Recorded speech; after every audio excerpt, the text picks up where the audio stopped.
পঢ়ে সেইখন বিদ্যালয়ৰ প্ৰধান শিক্ষকৰে কামনাৰ বলি হ'ল এগৰাকী ছাত্ৰী আৰু এই ঘটনা এখন অসম্মল কৰে ঘটনা জনাবলৈ লৈছো এজন প্ৰধান শিক্ষক দেখিছে এইজনে এই ঘটনা সংগঠিত কৰিলে যেটো সমগ্ৰ শিক্ষক সমাজকে কিন্তু এই ব্যক্তিজনে আজিৰ তাৰিখত লজ্জানতা কৰিছে উৰুকাৰ দিনা খবৰ জনাইছো ঘটনা ডিগবৈৰ যিখন ডিগবৈ পাৱৈ চাহ বাগিচা যিখন আদৰ্শ বিদ্যালয় আছে বা ডিগবৈৰ একেবাৰে কাষতে আছে পাৱৈ চাহ বাগিচাখন এই চাহ বাগিচাৰ যিখন আদৰ্শ বিদ্যালয় আছিল তাৰ এগৰাকী অষ্টম শ্ৰেণীৰ ছাত্ৰীক এইজন শিক্ষক তেখেতৰ নাম হৈছে বিনোদ কোঁৱৰ এই পাৱৈ চাহ বাগিচাৰ আদৰ্শ বিদ্যালয়ৰ প্ৰধান শিক্ষকৰ দায়িত্বত আছিল তেওঁ ছাত্ৰীগৰাকীক পুথিভঁৰাললৈ মাতি নিছিল যুৱতীগৰাকীৰ লগত তেওঁ অসৎ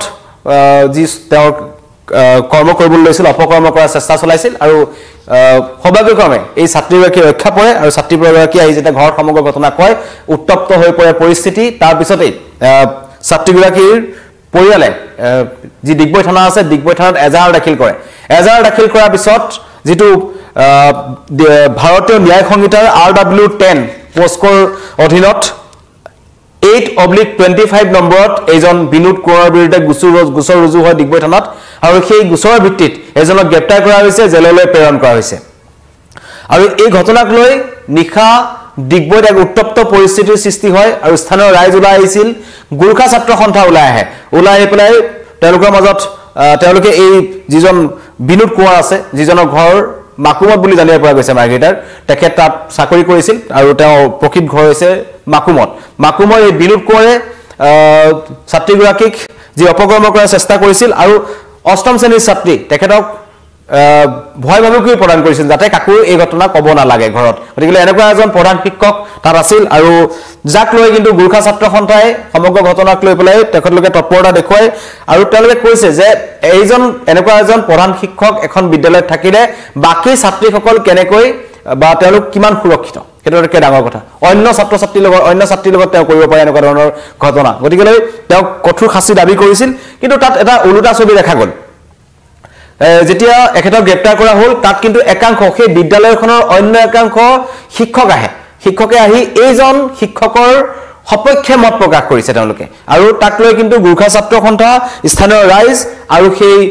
বিদ্যালয় পৰিচালনা কমিটি হওক বা বিদ্যালয়খনৰ অন্য একাংশ শিক্ষকৰ মাজত তৰ্কাতৰ্কি হয় উত্তপ্ত পৰিস্থিতিৰ সৃষ্টি হয় আৰু তেওঁলোকে উলুটাই এই ছাত্ৰীগৰাকীক শিক্ষক সমাজে বা বিদ্যালয়খনৰ অন্য শিক্ষকসকলে ছাত্ৰীগৰাকীয়ে এই সমগ্ৰ ঘটনাটো মনে সজা ঘটনা বুলি ক'বলৈ বিচাৰিছে গতিকে তাক লৈ উত্তপ্ত পৰিস্থিতিৰ সৃষ্টি হয় আৰু ইতিমধ্যে এই মই যেটো কৈছো গোচৰ ৰুজু হৈছিল 08/25 সেই গোচৰৰ ভিত্তিত বিনোদ কোঁৱৰক গ্ৰেপ্তাৰ কৰা হৈছে তেখেতক কঠোৰৰ পৰা কঠোৰ শাস্তিৰ দাবী কৰা হৈছে ডিগবৈত এই ঘটনা সন্দৰ্ভত আমাৰ ওচৰত এটা মন্তব্য আহি পৰিছে কেনেদৰে এই ঘটনা সংঘটিত হৈছিল সেইটো আমি আপোনালোকক শুনাব বিচাৰিছো হয় আজি অতিকে দুৰ্ভাগ্যজনক কথা আজি ক্লাছ 8ত শিক্ষায়িত হোৱা ছাত্ৰী এজনৰ লগত তেখেতৰ স্কুলৰ প্ৰিন্সিপালে মানে কুকৰ্ম কৰিছে বুলিহে কম এতিয়া যিটো থানালগে প্ৰশাসনে তেখেতক কৰিয়ক্ত কৰি ইতিমধ্যে ডিগবৈ থানালৈ লৈ আনিলে আমি সদৌ অসম গুৰখা ছাত্ৰ সন্থা ডিগবৈ আঞ্চলিক হৈ আপোনালোকৰ মাধ্যম দি দাবী জনাইছোঁ প্ৰশাসনক যে মাষ্টৰজনক তো কৰিয়ক্ত কৰিলে আমি অশেষ ধন্যবাদ দিছোঁ ডিগবৈ আৰক্ষী প্ৰশাসনক যি তদন্ত ভালকৈ হ'ব লাগে আৰু এই ঘটনাটো পুনৰাবৃত্তি হ'ব নালাগে আজি চক শিক্ষাগুৰুৱে এনেকুৱা কাণ্ড এনেকুৱা ঘটনাবোৰ অসমত আমি বিভিন্ন ঠাইত আগতো শুনিব পাইছোঁ দেখিব পাইছোঁ যে এটা শিক্ষাগুৰু এটা শিক্ষা অনুষ্ঠান এটা শিক্ষাগুৰুৱে যদি এনেকুৱা কুকৰ্ম কৰে তেনেহ'লে আমাৰো ল'ৰা ছোৱালী আছে আপোনালোকৰ ল'ৰা ছোৱালী কালি আমি কেনেকৈ স্কুলত ল'ৰা ছোৱালীক পঠাম সেইকাৰণে এই উচিত তদন্ত হ'ব লাগে আৰু যদি দোষী আছে শিক্ষকজন তেনেহ'লে তেখেতক দোষী আওতালে আনি তেখেতক ইমিডিয়েটলি চৰকাৰে হওক বা প্ৰশাসনে হওক যিটো আপোনাৰ শাস্তি পাব লাগে এইটো দিব লাগে বুলি আমি গুৰখা ছাত্ৰ সন্থাই সমগ্ৰ ঘটনা শুনিলে যে গুৰখা ছাত্ৰ সন্থাই কেনেদৰে সমগ্ৰ ঘটনাটো উল্লেখ কৰিলে যে এজন প্ৰধান শিক্ষকৰ পৰা এগৰাকী ছাত্ৰী যিসকল শিক্ষকক আমি নিজৰ পিতৃ মাতৃৰ সৈতে তুলনা কৰোঁ পিতৃ মাতৃৰ সৈতে তেখেতলোকৰ স্থান দিওঁ তেখেতলোকৰ শিক্ষাগুৰু বুলি কওঁ জীৱনৰ আদিপাত তেওঁলোকে পঢ়ায় আৰু সেই সময়খিনিত সেই তেনেকুৱা এজন শিক্ষাগুৰুৰ পৰা এগৰাকী ছাত্ৰী তাকো বিদ্যালয় প্ৰাংগণত এনেকুৱা ঘটনা সংঘটিত হ'ল যি ঘটনাই পুনৰবাৰ প্ৰমাণ কৰিছে যে এতিয়া একাংশ এই ইয়াৰ পূৰ্বে আমি একাংশ শিক্ষকৰ এনে কাণ্ড কাৰখানা দেখিছিলোঁ যিসকলে কিন্তু এই বাৰে বাৰে যিটো শিক্ষক বৃত্তি আছে যিটো পবিত্ৰ বৃত্তিটো আছে সেই বৃত্তিটোক বাৰে বাৰে কিন্তু কালিমা খানিছে গতিকে এইজন শিক্ষকৰ বিৰুদ্ধে কঠোৰ শাস্তিৰ দাবী কৰিছে এতিয়া স্থানীয় ৰাইজে আৰু বিশেষকৈ কৰিবই কাৰণ অষ্টম শ্ৰেণীৰ যিগৰাকী ছাত্ৰী আছিল তেওঁ এইটো কথা উল্লেখ কৰিছে তেওঁক ভয় ভাবুকি প্ৰদান কৰা হৈছিল শিক্ষকজনৰ ফালৰ পৰা যে তেওঁক ঘৰত নকবৰ বাবে এজন বিনোদ কোঁৱৰ নামৰ যিজন শিক্ষক আছে মোৰ পিছফালে আপোনালোকে দেখিছে এজন হৈছে বিনোদ কোঁৱৰ তেওঁ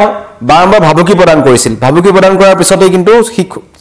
ছাত্ৰীগৰাকীয়ে ভয় খাইছিল অষ্টম শ্ৰেণীৰ ছাত্ৰী আৰু তেখেতক এইজন বিনোদ কোঁৱৰে যিজনে এই কাণ্ড অপকৰ্মৰ কাণ্ড সংঘটিত কৰিলে তেওঁ পুথিভঁৰাললৈ মাতি নিছিল মাতি নি পেলাই ছাত্ৰীগৰাকীক জোৰ জবস্তি কৰিছিল ছাত্ৰীগৰাকীৰ সৈতে জোৰ জবস্তি কৰে কিন্তু ছাত্ৰীগৰাকীয়ে সেই কথাত অমান্য হোৱাত ছাত্ৰীগৰাকীক ভয় ভাবুকি প্ৰদান কৰে আৰু ঘৰত নকবলৈ এই সমগ্ৰ ঘটনা নজনাবলৈ তেওঁ বাৰম্বাৰ কিন্তু ভাবুকি প্ৰদান কৰিছিল কিন্তু ভাবুকিৰ পিছতো ছাত্ৰীগৰাকীয়ে ভয় খাই আহি পেলাই অৱশেষত পৰিয়ালক সমগ্ৰ ঘটনা জনায় পৰিয়ালৰ লোকে যেতিয়া থানালৈ যায় তাত আটাইতকৈ আচৰিত হ'বলগীয়া কথাটো হৈছে যে এই শিক্ষকজনৰ লগত এগৰাকী মহিলা যেটো ভিডিও আহিছে আমি তাত দেখা পাইছো এগৰাকী মহিলা শিক্ষক আছে মহিলা শিক্ষকগৰাকীয়ে কিছুমান অদ্ভুত যুক্তি দাঙি ধৰিছে তেওঁ কৈছে যে ছোৱালীগৰাকীয়ে একো লিখিব নাজানে যাৰ বাবে ছোৱালীজনীয়ে মনে খজা কাহিনী বনাইছে গতিকে এইটো এটা কেনেকুৱা ধৰণৰ কথা আৰু যদিহে পৰ্যাপ্ত পৰিমাণৰ তদন্ত কৰিব লাগে তেন্তে তদন্ত হওক কিন্তু এই শিক্ষকজনৰ সপক্ষে মত দিবলৈ অহা যিসকল শিক্ষক আছে স্কুলখনৰ অন্য শিক্ষকসকল তেওঁলোকে এই সমগ্ৰ ঘটনাটো কিন্তু এবাৰ চালি যাই চাব লাগে যে তেওঁলোকৰ বিদ্যালয়ত অন্য ছাত্ৰ ছাত্ৰীসকলৰ সুৰক্ষাটো কিমান যে এনেকুৱা এজন যদি বিনোদ কোঁৱৰৰ দৰে শিক্ষক তাত থাকে তেন্তে তেওঁলোকৰ যিসকল ছাত্ৰ ছাত্ৰী আছে তেওঁলোক কিন্তু সুৰক্ষিত নহয় যাৰ বাবে ছাত্ৰীসকলৰ সুৰক্ষা এইটো অতিকে ডাঙৰ এটা প্ৰশ্ন কমেন্ট কেইবাটাও আহিছে আমাৰ এছ কে মুসাব্বিৰ হুছেইনে লিখিছে ইমান নিলাজ মানুহ কঠোৰ শাস্তি পাব লাগে বুলি আহিছে হাছেইনে লিখিছে 30টা সংগঠন আছে উজনিত নিষিদ্ধ হ'ব লাগে মিয়া ইয়াত মিয়া প্ৰসংগ অহাই নাই ইয়াত তেখেত বিনোদ কোঁৱৰ লিখে আসলতে আপুনি ভুলকৈ কমেন্ট কৰিছে গতিকে এই বিনোদ কোঁৱৰক ইতিমধ্যে গ্ৰেপ্তাৰ কৰা হৈছে আৰু তেখেতৰ কঠোৰ শাস্তি দাবী কৰিছে আৰু গুৰুখা ছাত্ৰ সন্থাই সমগ্ৰ ঘটনাটোক কিন্তু যথেষ্ট গুৰুত্ব সহকাৰে লৈছে কাৰণ যিগৰাকী ছাত্ৰী আছিল তেখেতে ছাত্ৰীগৰাকী নেপালী সম্প্ৰদায়ৰ ছাত্ৰী হয় আৰু তেওঁৰ লগত যি ঘটনা সংঘটিত হ'ল যাতে অন্য ছাত্ৰীসকলৰ লগত নহওক সেই কথা কিন্তু ইতিমধ্যে আৰক্ষীক কৈছে আৰু ডিগবৈ আৰক্ষীয়েও কিন্তু যথেষ্ট তৎপৰতাৰে এই সমগ্ৰ ঘটনাটো তদন্ত কৰিছে আৰু ইতিমধ্যে তেখেতক জেললৈ প্ৰেৰণ কৰিছে আৰু এই ঘটনাৰ পিছতে কিন্তু কালি নিশাৰ ভাগত সেই স্থানীয় ৰাইজ আৰু সেই বিদ্যালয়খনৰ একাংশ শিক্ষকৰ মাজত তৰ্কাতৰ্কি হয় প্ৰচণ্ড তৰ্কাতৰ্কি হয় পিছত ডিগবৈ আৰক্ষীয়ে সমগ্ৰ ঘটনা মীমাংসালৈ আনে যিসকল আমাৰ লগত নতুনকৈ জড়িত হৈছে তেওঁলোকক জনাইছো উৰুকাৰ দিনা এটা অতি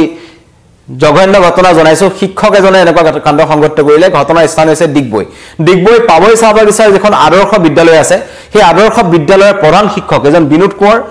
কোঁৱৰে সেই বিদ্যালয়খনৰ এগৰাকী অষ্টম শ্ৰেণীৰ ছাত্ৰীক পুথিভঁৰাললৈ মাতি নি অপকৰ্ম কৰাৰ চেষ্টা চলাইছিল যৌন নিৰ্যাতনৰ চেষ্টা চলাইছিল পিছত সেই ছাত্ৰীগৰাকীয়ে সমগ্ৰ ঘটনা পৰিয়ালৰ লোকক জনোৱাৰ পিছত পৰিয়ালে এই সমগ্ৰ ঘটনাৰ বাবে ডিগবৈ আৰক্ষীক কাষ চাপে আৰু ডিগবৈ আৰক্ষীয়ে পোস্কৰ অধীনত যেটো ভাৰতীয় সংহিতাৰ RW10 পোস্কো আইনৰ অধীনত 08/25 নম্বৰত গোচৰ ৰুজু কৰে আৰু এই বিনোদ কোঁৱৰক গ্ৰেপ্তাৰ কৰিছে জেললৈ প্ৰেৰণ কৰিছে গতিকে এই সমগ্ৰ ঘটনাৰ তদন্ত বিচাৰিছে স্থানীয় ৰাইজে গুৰুখা ছাত্ৰ সন্থাই আৰু লগতে এইটো কথাও বিচাৰিছে যে যাতে সেই বিদ্যালয়খনৰ অন্য ছাত্ৰীসকল সুৰক্ষিত হৈ থাকক আৰু বিনোদ কোঁৱৰক বৰখাস্ত কৰাৰ দাবী জনাইছে ধন্যবাদ